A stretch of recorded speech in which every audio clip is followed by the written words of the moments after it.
Bonjour et bienvenue sur Périscola et sur Révise ton cours en 5 minutes. Cette vidéo s'adresse au troisième et il s'agit du chapitre 2 du thème 1 d'histoire, démocratie fragilisée, expérience totalitaire dans l'entre-deux-guerres en Europe. Beaucoup de mots pour parler de l'URSS, de l'Allemagne nazie et de la France.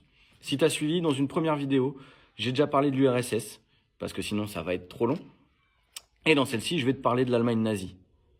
On y va.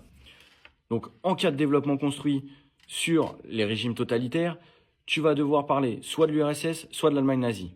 Donc, qu'est-ce que tu vas faire? En introduction, tu vas mettre pour l'Allemagne nazie qu'en 1919, le traité de Versailles rend responsable l'Allemagne de la Première Guerre mondiale. Ça, tu l'as vu dans un précédent chapitre. C'est ce qu'on appelle un diktat, un texte forcé si tu préfères, qui est mal vécu par les Allemands.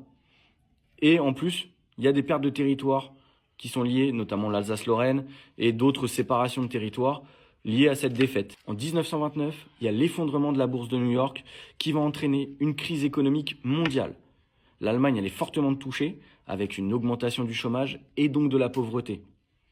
À ce moment-là, il y a un parti qui est minoritaire dans la population qui s'appelle le NSDAP ou Parti nazi, dont le chef s'appelle Adolf Hitler. Ce Adolf Hitler, il fait quoi?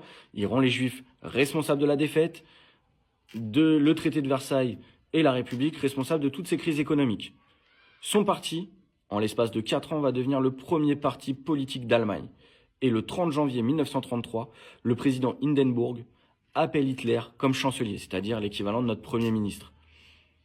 Et à la mort du président, l'année d'après, en 1934, il prend tous les pouvoirs et il devient ce qu'on appelle le Führer. Alors, si tu as suivi ce que c'est un régime totalitaire, il repose sur 4 points. Le premier, la mise en place d'une idéologie. L'idéologie, c'est quoi? C'est une croyance politique. Ici, la croyance politique de l'Allemagne nazie, c'est une dictature raciste et expansionniste. Pour lui, les Allemands appartiennent à la race supérieure, la race des Aryens. Les blonds œufs bœufs, si on veut simplifier.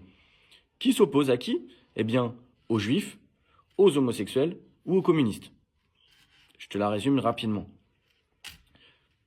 Pourquoi? Parce qu'il s'oppose en fait à la pureté des Allemands.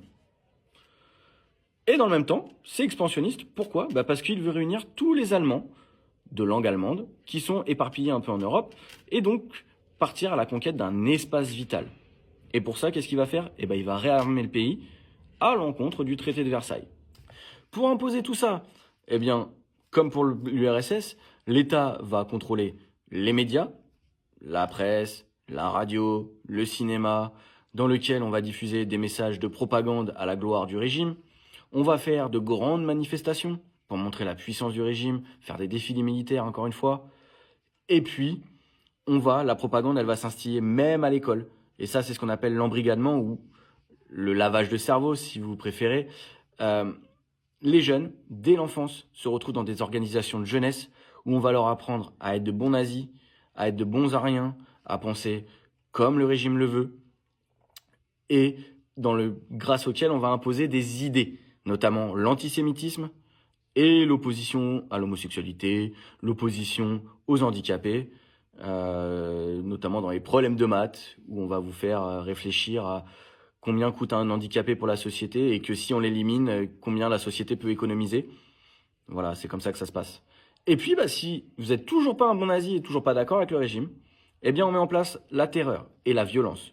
Première chose, on va créer une police politique, la Gestapo, et un service d'ordre qu'on appelle les SS. Eux, ils font régner la violence. Ils vont arrêter les opposants politiques pour les torturer et les envoyer dans des camps de concentration, des prisons à ciel ouvert, si vous voulez, dans lesquelles ils vont être au travail forcé, un peu comme le goulag en URSS. On va arrêter aussi les homosexuels, les handicapés, puisqu'ils sont opposés au modèle de l'arianisme. Et enfin, on va mettre en place des lois antisémites pour rejeter les juifs de la société. Dès 1935, on a les lois de Nuremberg, dans lesquelles on interdit certains métiers aux juifs. Puis on va faire des blocus de leurs magasins. Et puis, on va ensuite les arrêter pour les mettre en camp de concentration. Et on verra, durant la Seconde Guerre mondiale, qu'on passera à une étape supérieure à travers le génocide. Voilà pour ce qui est du régime totalitaire nazi. J'espère que ça te sera utile pour un futur développement construit. Et si tu veux continuer, Pour ce qui est des démocraties, on passe dans une troisième vidéo.